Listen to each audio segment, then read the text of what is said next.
Welcome to another edition of the Voice of the Nets podcast. I'm Chris Carrino, coming to you following the Game 2 net loss in Boston. Just got back from Boston, where it was a raucous environment. It was loud, and the Nets find themselves now down in an 0-2 hole to the Boston Celtics. Celtics have only lost one series in 41 total series that they have been up 2-0. That's what the Nets find themselves up against right now. They also find themselves in a place where they've never been. Down 2-0, the Nets in their franchise history have never come back to win it. Now, all that being said, the Nets are not your typical number 7 seed. We know that with star players like Kevin Durant and Kyrie Irving. They are in a position where maybe either game in Boston could have gone the other way. Nets came back in game 1, great fourth quarter from Kyrie Irving, had the game and lost at the buzzer. So as much as you feel like, how they didn't play well, they still had the game and lost at the buzzer. And then in game 2, 17-point lead in the second quarter, and then that game gets away. Kyrie and Durant combined to go 1 for 17 in the second half. We knew this was going to be a tough series, and it was going to be a close series, and Boston has an incredible home court advantage. It really reminded me, sitting there in Boston in the second half when that game started to get away, and hearing that roar brought me back to 2002. Conference finals, my first season as the Nets play-by-play guy. They're in the conference finals, and they have a 25-point lead, 21-point lead going to the fourth quarter against that Celtic team that had Pierce and Antoine Walker, and former Net Kenny Anderson was on that team. And that lead just gets erased, and it was a tidal wave that the Nets could not withstand. It was that wall of sound from the Boston Garden.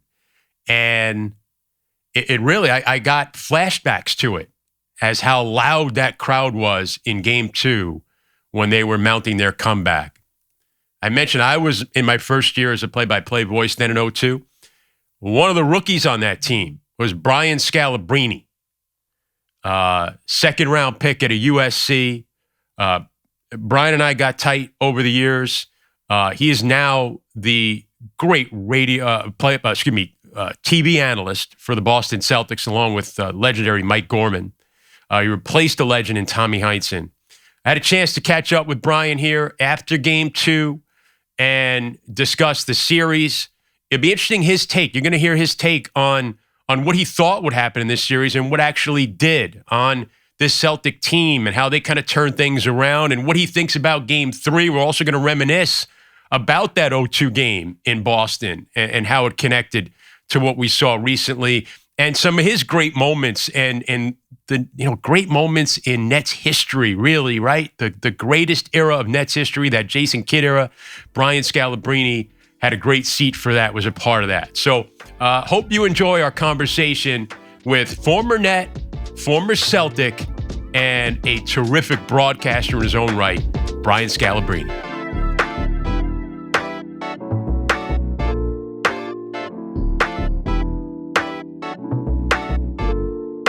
I'm joined right now by former Net and former Celtic, and now the TV analyst of the Boston Celtics, who replaced a legend. And we're going to talk about that in just a little bit too. But you're getting on your way to legendary status because Brian Scalabrine, I saw you in action the last couple of days in Boston. And you know what the pinnacle was for me? Tell me. I'm walking through the concourse. Game 5 against Detroit. Well, no. Your Nets pinnacle, absolutely. That was the Scalabrine game. We know that one. Triple overtime. You can thank Chauncey Billups for giving you that opportunity. No question. But no, I'm walking through the concourse before game 2, and I see a guy walking around with a USC Brian Scalabrine jersey. Oh, yeah. And that's how I roll. Oh, man. You are just beloved there in Boston. the game in game 2, it got so loud there, and I know how loud it can get. It really reminded me of your rookie year, 2002 conference finals, that game 3 Celtic comeback when they were down 21 going into the fourth quarter, and how this just wall of sound hits you there in Boston. And it was a tidal wave that I remember your team there, and you just couldn't stop it. It was just, it just was coming, and there was nothing you could do about it. I got that same feeling last night watching the game, and we're recording this the day after game 2 of this series against the Celtics. When the Celtics are down 10 going into the third quarter, that wave started. There's something about that Celtic crowd. Like, they feel like they can will that team to a win. And I felt like once it started last night, the Nets just couldn't recover. I mean, I never would ever doubt Kevin Durant. I know he didn't play well, but it's hard for me to say, Kevin Durant has been in the finals. He's been in all kinds of games. He's graced the court with prime LeBron and, outplayed him. So there's a lot that goes into that. But I do think, and the momentum could shift really quickly, but I think you're spot on when it comes to, you could see how the players of the Celtics were feeding off of that. Yeah. And I've been in some magical games there playing, but I think one of the better games I've ever been a part of, Game 7 Eastern Conference Finals, Tatum has that dunk on LeBron. But I'm thinking, I'm booking my ticket to Oklahoma City for the finals, and LeBron comes in like a machine and picks it apart. One play after another, after another, after another, and then Cavs end up going to the finals that year. So, I've seen it shift, but I know exactly what you're talking about. That looked like that fourth quarter, which didn't start well in game 1, it was more favorable to the net. This fourth quarter, when the Celtics needed their fans, they were there. And they're great fans. I mean, I know we had that, Kyrie has had that thing, and we can get into that, and, on both sides, how you should behave. But I think once the Celtic fans are so passionate, they feel like they can play a part in the game. Sure. They get up and they know how much it means. And you got to deal now when you go to Boston in these first 2 games. If you're the Nets, you got to deal with that, but you also got to deal with this Celtic defense that is just suffocating and bullying and physical. And I mean, it's not a surprise what we've seen in these first 2 games. I think it's more of a surprise at how the Nets have not maybe been able to adjust to it and handle it in those first 2 games. I think the thing that really stood out, the Nets were good in the first half, and the defense was really good. I was begging. If you heard me on the broadcast, I was begging Tatum and Brown to move the ball, the ball. Stop trying to go 1-on-3, move the ball. And both teams are built with 2 superstars that like to score, 2 superstars that get going, like shot creators, shot makers, and I just felt like I thought Kevin Durant moved the ball in the first quarter. That's why Bruce Brown had the good first quarter. Yeah. I thought they moved the ball halfway decent in the second. And then in the second half, where Tatum and Brown struggled, they came out and said, we're gonna start moving the ball. We're gonna start making it easier for our teammates. And you could see the first Celtics got wide open threes the first 4 possessions of the second half. And as long as the way I look at the Celtics and their run and where they're at and how they beat Brooklyn and all that stuff, it comes down to this: defend hard, make Brooklyn play 1-on-1, make Brooklyn go ISO, and move the ball on offense. And you're basically saying, KD is phenomenal, but I'll take wide open shots with ball movement versus KD against any of the Celtics in a 1-on-1 situation. Even though I think KD is the best player in the world, I always think that ball movement ends up winning those games, and especially the way the Nets were guarding. Celtics had to move it, and the way that the Celtics were guarding Durant. The ball movement was the way that they were going to win that game too. And KD and Kyrie, they weren't going to go to it consistently, and I didn't understand why they did that. And it's always, and then you talk about that, it's always X factor guys that then have to step up, and we saw that with the Celtics. Al Horford's making threes. Grant Williams is making threes. In the first half for the Nets, Dragic is coming in and he's scoring, and then they got away from that. And, that's and you mentioned the Tatum Brown thing, and that's an interesting dynamic there because what you're describing isn't that kind of what turned the Celtics season around? 100%. Yeah, because it looked like they turned it over to Marcus Smart and said, you be the facilitator. It's no longer, all right, Jason Tatum, it's your turn. Jaylen Brown, it's your turn. Now it was like everybody played cohesively. And the defense, I mean, man, they just, I don't, it's one, I always joke about, it's like in Hoosiers, when he tells the guy, I want to know what flavor gum he's chewing at the end of the game. Like I think Grant Williams and whoever maybe is Kevin Durant, it's like they're going to tell you exactly what, it's spearmint. Because they're all over it. And this is just my preference when it comes to teams. Like I watch all NBA, but, I guess this morning I'm on the radio show, the NBA radio. Yeah, you and Frank Isola on Sirius XM NBA radio. And everyone's down on Nash, right? Oh, man, Nash is like, you got to do this, you got to do that. But, Nash has to make decisions. Ime does not have to make decisions. Ime could put his best players out there, and they all guard. Every one of them. They sit down, they move their feet. So, I get it. They don't have Rob Williams, but, Grant Williams is basically the backup center for the Celtics right now, and he's guarding Kevin Durant. That's the matchup that they want. Yeah. You got Al Horford, Daniel Tice. All these guys can move their feet. Peyton Pritchard is not a mismatch against anybody. So you have that on one side. And just thinking about it from a coaching standpoint, it's easier to get rotations down. You make small adjustments. Steve Nash has two sets of team. Bruce Brown has been a godsend for them because he's scoring and he can defend. But Patty Mills, that's a decision that Steve Nash has to make. Goran Dragic is a decision. Do I go with offense or defense? Kessler Edwards, that's a defensive decision. It's not easy to coach when you have to make those decisions. Yeah. And he's going into this game saying, whoever I throw out there, Andre Drummond could rebound, but he can't defend a high pick and roll. Yeah. Andre Drummond could defend physical players, but he can't get out and get to guys on the perimeter. Claxton does a great job, but he can't hit free throws. So there's all these decisions that Steve Nash has to make. And it is really difficult to pick the right ones when the other team has 8 guys that move their feet, guard, and they're physical. And they all, if they move the ball, they all could shoot. Name a player on the Celtics that can't shoot the 3. So if I just told you, forget best player in the world, Kyrie Irving, and whatever that, you want to label him. You got 8 guys that can guard and shoot the 3. And a few of them can, go and get their own. And you have some other guys that can shoot the 3. You have some other guys that can rebound but can't hit free throws. You have some other guys that can defend but they can't score. What kind of decisions do you have to make? Yeah. It is much more difficult for Steve Nash to navigate this series, even though he has Kevin Durant, the best player in the world, and Kyrie Irving, who everyone thinks is the godsend of offensive players. There's still decisions that have to be made on the Nets' part. And I think any NBA coach would not be envious of those decisions, even with KD on your team. Yeah, you're envious of having great players like that. But we've been talking about that all year. It's like they have multiple guys at every position, but every guy is completely unique.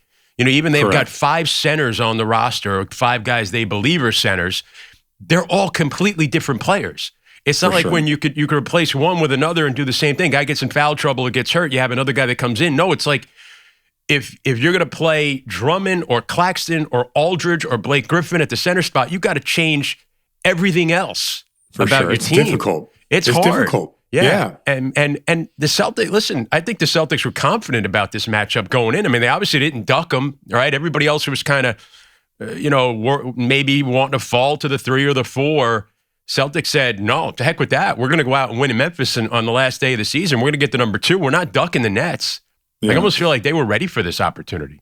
Well, Ime was there last year, huge advantage. He knows what makes guys tick. That's the key to the NBA. Even the great players, everyone has a weakness, right? I remember going back to Jersey, and I was playing with the Celtics. I was having a decent half. Tom Barese. Lawrence Frank looked in. I was going to say, first of all, the late, great Tom Barese. Yeah, Tom Barese. I was so sad to hear that news. But Lawrence Frank puts a small on me, right? And like, no one has done that yet because they don't know enough about me, right? But so I'm the eighth man, the ninth man. Lawrence Frank puts a small on me, and he's like, I'm not worried about Scalabrine. He can't do anything against a small. And I look at Tom, and I looked at him, and that's a good move. And he's like, I know, we know you. So think about think that's the insight on me. And it was like, boom. And no one knows that because I'm the eighth man, and no one studies the eighth man. You're always worried about. So you have to believe that like Ime knows a lot about that roster and what makes those guys tick and how to guard them. So there's an advantage there. And like I said before, like when I was with the Celtics on not ducking the Nets. I was surprised that game one unfolded the way it did, and I was surprised that game two unfolded the way it did. I don't think it's as close. In the Garden, I don't think that this is a close series. I think in Brooklyn, I think that's a completely different series. Going on the road with playoff players and younger guys, like there's a lot that goes into being on the road and playing on the road. But in the building, in the Garden, I thought this was going to be like quick work, both games, but it was not that way. Oh, so you thought that the Celtics would have had more of an advantage? I told you before, I'll take the open shot. Brooklyn doesn't rotate well. Drummond can't play in this series because of the shooting bigs. I will take the open shots versus the great player. You know what I mean by that? Like open shots beat you. So I'll take Peyton Pritchard on Kevin Durant. Like, think about the discrepancy between 6 foot Peyton Pritchard on Kevin Durant. I'll take that matchup and a wide open shot than KD shooting tough shots all game long. Even though I've seen him do it, like what he did against Milwaukee last year. I think KD's the best player in the world, but I'll take the open shot versus the contested shot any day of the week. Yeah, and late in the season, KD was having games where he was getting 11 assists, 15 assists one game because teams were literally doubling him as he came across the midcourt line. But there seemed to be there was more space. So there's more space for Bruce Brown to operate in the middle. Claxton's in the dunker spot, and it's the hockey assist too. Durant's getting double right away, and then suddenly it's Brown, Claxton, dunk. The Celtics, like you said, they're switching everything. They got similar sized guys. They don't need to just sell out double team like that. And there isn't any space. And I think, Kevin, it's the first time I thought in game two. First, I've been calling his games now. He's been doing for 2 years, and and obviously years before that. But first time I ever think when he gets to that elbow so easy. He gets to his spots on the floor so easy, and when he shoots it, you're just surprised when it doesn't go in. And I thought in game two, it was the first time where it seemed like it was a grind. Every space he wanted to go on the floor, it was tough for him to get to. And when he rose to shoot, you didn't automatically think it was going in. And I credit the Celtics. I credit the Celtics all about that. That was a masterpiece, textbook way to do it. But like you said, I guess you think about it, Kyrie goes off in game one, fourth quarter, and the Nets should have won the game. For sure. They give up. I thought Brown's layup was too easy there toward the end, and then we know what happens at the end. And then last night again, you got a 17-point lead. You got to put that game away. For sure. So I guess there's something for the Nets to just kind of be hopeful about from that perspective. Brian, for you, I went back. You mentioned Jersey. You remember that 0-2 conference final? That game 0-3, right? No, you mean against Celtics? Yeah. Yeah. For sure. So, you were a rookie and Jason Kidd's there, and the Celtics come back from 21 down, win that game 3. You guys end up, though, recovering, winning game 4, and then winning the series, right? What was that environment like for you guys in blowing that lead? And what do you think it was that kind of turned the series around for you right after that? Because that could have been devastated. The run could have just ended with that 21-point comeback in the third quarter. So everybody in the NBA takes on the personality. Well, I can't speak to this generation of players, but in my experience dealing with teams, right? When I'm inside the locker room, right? I'm not inside the locker room now, but when I'm inside the locker room, JT Kidd walked into the locker room and the fans were chanting all kinds of crazy stuff, and we blow the lead, and it's mayhem, right? He walked in and he was like, "I'll never lose to them again," like that. Like, it wasn't like he wasn't pointing fingers at people. Man. And we've had our fair share of we were great in transition. And we were I think we were 25th or 26th in half court offense. We were not good in half court. Didn't have shooting. We just weren't very good, right? Like in a half court. But J-Kid, amazing in transition, one of the best transition teams that the NBA has seen. And outside of the Lakers and, the teams that really ran Denver back in the day. And so he comes in the locker room, I'll never lose to them again. And I'm like, in my mind, I'm thinking, how are you so confident? We just blew a 21-point lead. But that's because he said that, he was like, yeah, that's right. And it doesn't take long for it to spread around the locker room that if Jay is confident, then we're going to be confident, right? So I don't know what Kyrie was like in the locker room. I don't know what they're like on the bench.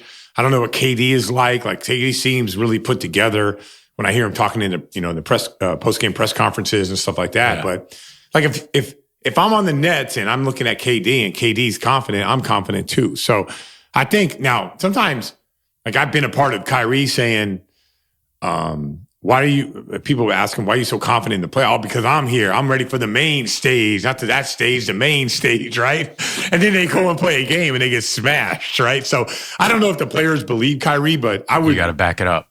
I would believe Kevin Durant. He's been there before. He is the best player in the world. He can deliver. I would just personally believe in KD, but like I said, I'm not in the locker room. I don't know how these players think nowadays. And so we'll see what happens with this series. But when it comes to Jason, I kind of knew when we played the Lakers, you could tell on the faces that we weren't going to beat the Lakers. But I also felt like when we played the Spurs that we were going to beat the Spurs. I thought it was devastating for Jason to lose Game 6 the way that he did. Yeah. And I thought that he was confident going into that. And obviously the San Antonio Spurs, they went on a run in the fourth quarter that was insane. Yeah, 19-0. Yeah, we felt like the confidence that Jason, kind of gave off to us. And he's a confident guy. That's interesting. Yeah. I mean, I always knew being around it, being, sort of adjacent to it the way I was. You and I were rookies at the same time. And you could just see it. You guys would run through a wall for him. Oh, yeah. And at some nights he had that look where it was like, oh man, we just don't want to disappoint Jason Kidd. It was incredible. As a rookie, that had to be amazing for you to play in that environment. And with amazing. That guy. And luckily for me, I had whatever my background was growing up, it prepared me for that because J Kidd early in my career, he burned holes in me when I would make a mistake. And I learned right away. I'd rather be like that. I'd rather have people tell me what they want. Don't be passive aggressive to me. I can't stand that, right? But Jason Kidd would burn holes in me and he'd be like, blankety blank, blank, blank. And I'd be like, okay, And so it got me up to snuff really quickly. And then, you know me, I'm a little bit messed up. I talk all the time. I'm always animated and stuff. So when I do it right, I'll go up to him and be like, blankety blank that then, So that's just how I was raised like that. And I was experienced life like that. And it was all those life experience, it prepared me for that. But not everyone was about that. Not everyone can handle that. And Kid told me later on, he's like, dude, I knew from this very training camp, but I never even talked to you that you were going to be fine. I could do whatever. You were just that type of guy. I was like, all right, thanks, man. I appreciate it. And then in 2004, he needed you in Game 5. And, oh, man, I still think that team, Billups makes the 3 from midcourt, basically, to tie Game 5 when you guys are up 3-1. And Lawrence Frank to this day would always say, I learned my lesson there. I always foul up 3. And you go to 3 overtimes. You end up with 21 points, 7 threes. Yeah, I don't remember. I remember I know I made a lot. I think it was 19 or something like that. What I do remember was the shot I missed, the 1-3 I missed. J Kidd drove and the shot clock was running down. And sometimes the NBA game was really fast for me. Okay, slow down, settle in, right? That day, he drove and he kicked it to me, and I could see the shot clock go from 2 to 1. And I could see the spin of the ball coming my way. And I'm like, in my mind, as the ball's in the air and I'm reading the shot clock, I'm actually thinking to myself, holy shit, look at this, is amazing. You know, like I was in a movie watching all this and like, you know, you watch those movies and the guy who goes really fast is going in slow motion and everybody, he's like drinks a soda while he's like saving the world, right?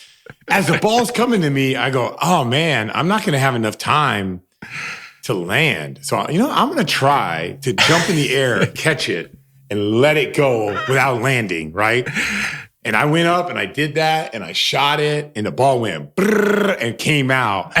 It was the happiest miss I've ever had in my life. I swear to God, I was like, you almost did it. God, what am I experiencing right now? And that's how the game was. Like it was, Chris, it was so slow. And that's why when you see these superstar players doing their thing, I guarantee like in their mind, this thing is going like really slow. But I never had an outer body experience the way I did in that game. That was even games where I played well, it never felt like that. And I don't know, the environment, the trash talking, the magnitude of the game, whatever it was, it made it easier for me. Like the craziness of that place, it made my brain really slow down. And that was the most incredible experience I've ever been a part of. And then, you know, Jason, his knee was just shredded. Mm-hmm. And I think that triple overtime really did a number on him. I remember him getting on the bus. He could hardly walk after that game. And then, you know, you lose game 6 and then come back, just get blown out in game 7. And then the Pistons want to win a championship that year, you know, beat the Lakers. It was almost like, man, if he hadn't gotten hurt, maybe you win that series. Maybe you win the whole thing. You ever think about it? I mean, I'm sure you thought about that. I mean, he was hurt. And so that's like he was hurt, not just that series. He got hurt during the season. Yeah. So he's always managing it. But, you know, you never know. Like, if we could have got through that series in 6 and then he could have had a break, but, you know, we probably could have beat Indiana. It was. I can't, you know, like those, I don't like to do that because the way I look at the NBA, like it's part of it. You saw Chris Middleton is hurt. Devin Booker's hurt. Part of winning is the battle of attrition and getting through it, you know? Didn't you find yourself in another triple overtime playoff game? Or was it that Chicago series you were with the Celtics? Yeah, that's right. That was another one, right? I remember there's only been like a handful of these triple overtime games. And I remember watching the game on TNT and I'm listening to the announcers, like Kevin Harlan's doing the game. I'm like, they're mentioning guys that have played in triple overtime. And I'm like, no one's mentioning Scal. I'm like, I want to tell somebody right now. Wait, Scal's on the floor right now. Yeah. He was in that other triple overtime game in Detroit. So these games kind of followed you around.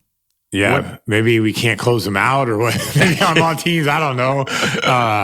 But, which is another one of the great first round series too? Wasn't that like one of the great first round series? Yeah, Celtics we should have took care of business. We, you know, like one of those things where we lose the game because of certain things and it costs you later on. Like I thought we really would have beat Orlando if we could have took care of Chicago. That was like Joakim Noah's coming out party, Derrick Rose, like those guys. They're much better than we previously thought. And so, yeah, you know, like same kind of thing though. I played halfway decent when I got that opportunity, and Kevin Garnett was hurt, so I was going to get a chance to play. And that's kind of like how my career has always been. Like if I ever got an opportunity, I try to take advantage of it, and I, for the most part, did a halfway decent job with that chance. Yeah, and you know what I always said about I know you've embraced the whole thing where people kind of challenge you, like, they think like the average guy could do what you did or whatever. And obviously that's ridiculous. And I always, Sean Marks, the general manager of the Nets, he has the record for the most amount of years in the league and like the fewest minutes played. Right. Because, is that right? Yeah. And it's kind of like, I'll introduce him at events or something and I'll talk about that. And I say, I don't say this derogatory. I say it because obviously people wanted you around. Like they wanted you on the team. Like you were somebody they had value in, even though you weren't playing, they saw value in you as a person to be there. And, you've got a ring in Boston. We could see that banner behind you if you're watching on Zoom, 2008 World Champs. You've got a championship ring. That wasn't a leprechaun that gave you a little luck and gave it to you. It was who you were as a person, as a player, to be able to have the longevity in the league and then wind up on a team that valued what you could do? Because to win a championship, I don't care if you're in there playing, you're in there at practice, whatever it is, you're contributing. You don't win the lottery and somebody just says, hey, why don't you fantasy camp? You can be at the end of the bench here in a championship team. Sure. You've got to contribute in some way.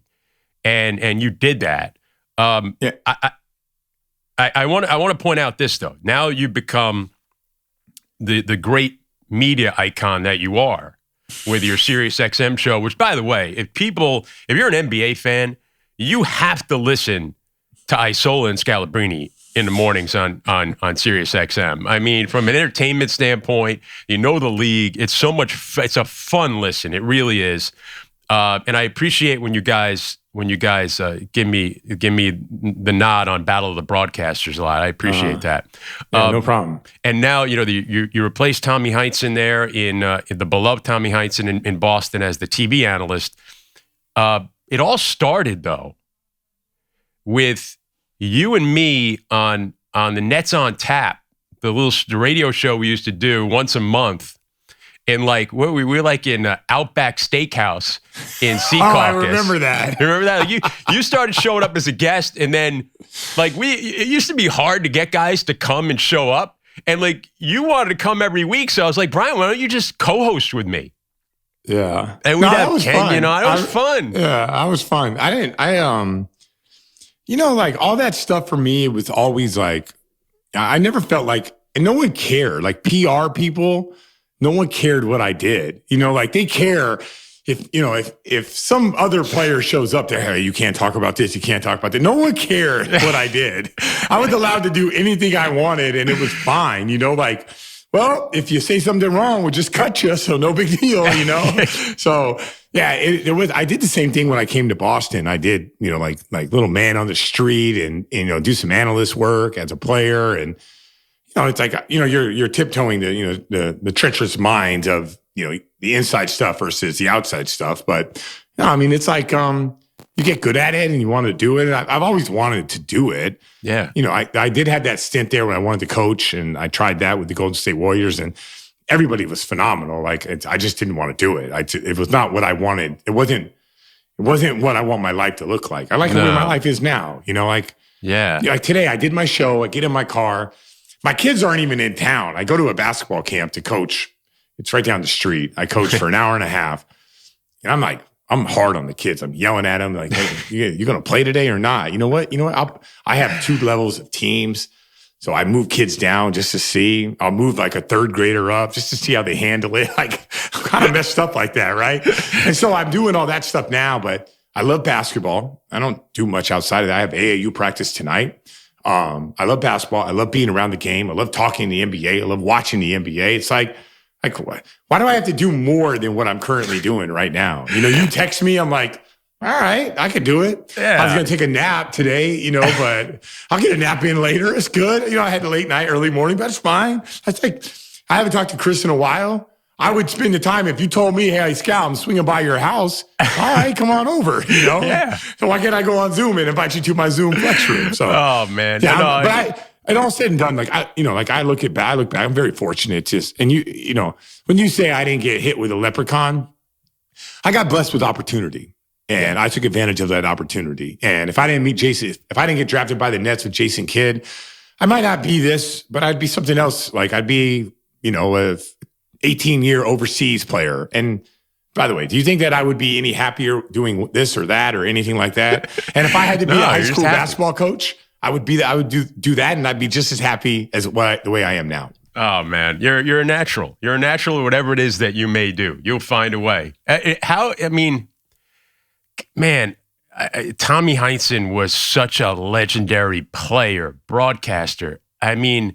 The fact that you've come in there, that's a tough spot to jump in. I know you kind of gradually did it. You did some games with him while he was still doing games, and obviously he passed away. But iconic Boston Celtic coach, player, broadcaster.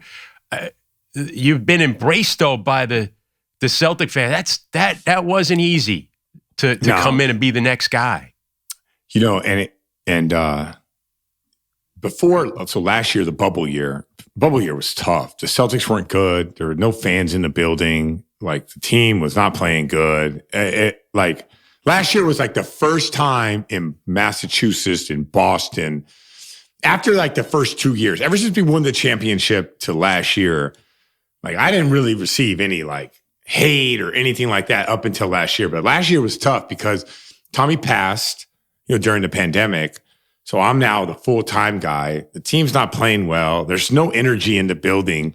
When they're on the road, we're in the studio. Like it was like a lot going against a lot going against, I don't want to say me. It's not like that. I want to say like there's just a lot. You know how last year was. A lot of stuff working against you, yeah. Yeah, like you're now the new voice and you're in like an arena that's empty in a studio podcast room, and I haven't even had any conversations with the coaches because I'm not even allowed in that section, So everything was off last year. But one thing Tommy told me before, like when we would sit down, he's like, you're never going to be me, but you just got to be you.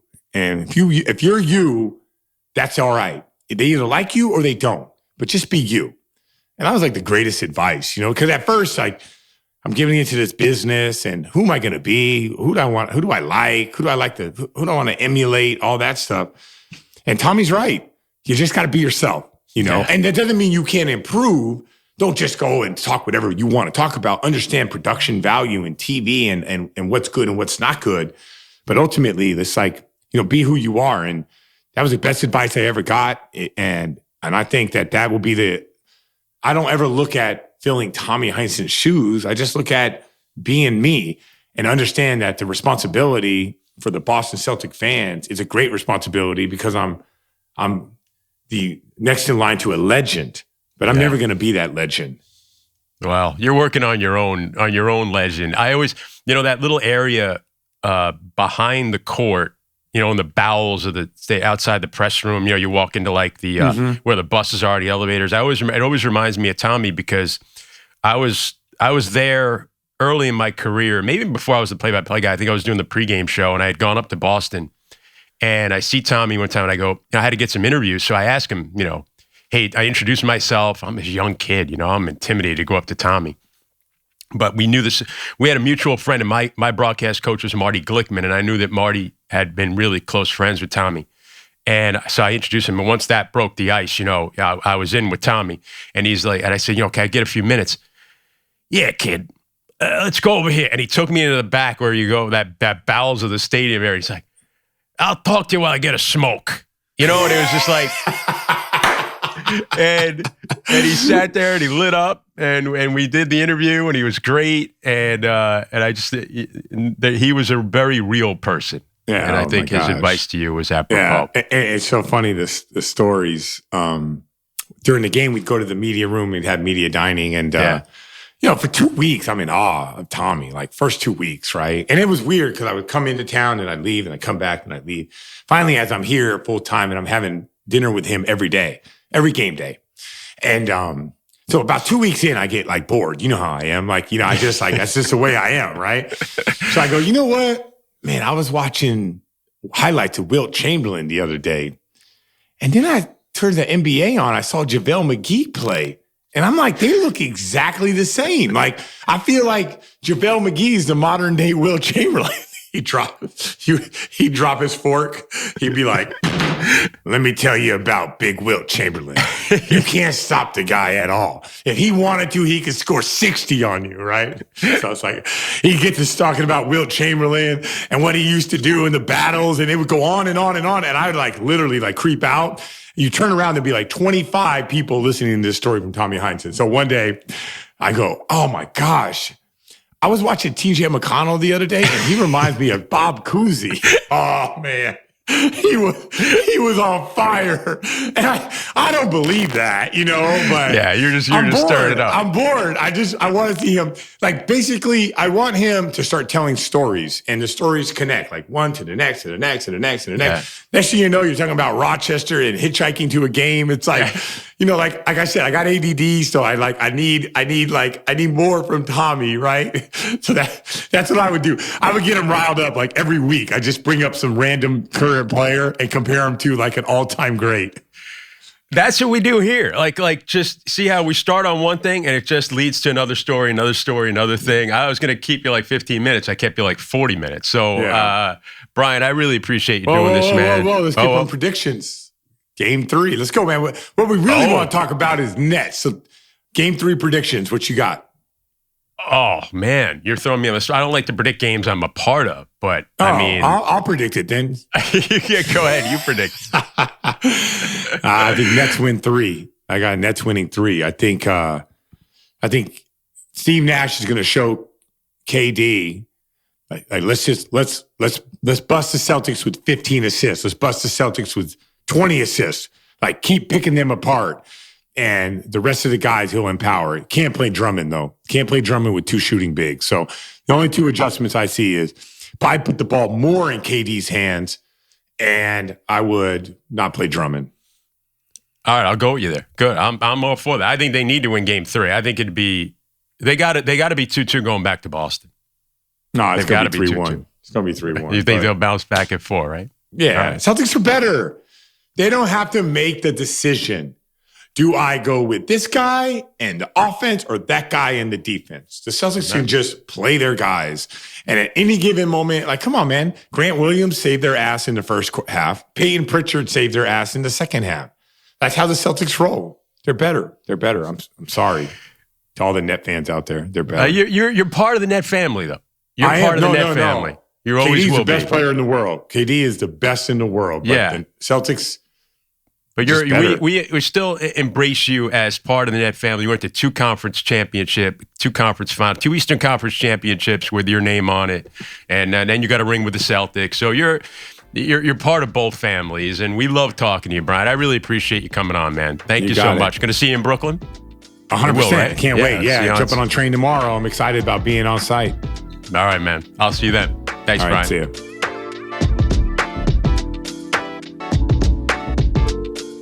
All right, so great to catch up with Brian Scalabrine. We'll see how this series goes. I know Net fans will hope that his Game 3 prediction goes according to plan. Maybe not Game 4, but certainly Game 3 coming up. Thanks to Brian. Thanks to my producer, Isaac Lee, making us sound good and helping Brian Scalabrine sound good as well. All right, subscribe. We'll talk to you next time. For the Voice of the Nets podcast, I'm Chris Carrino. Thanks for listening.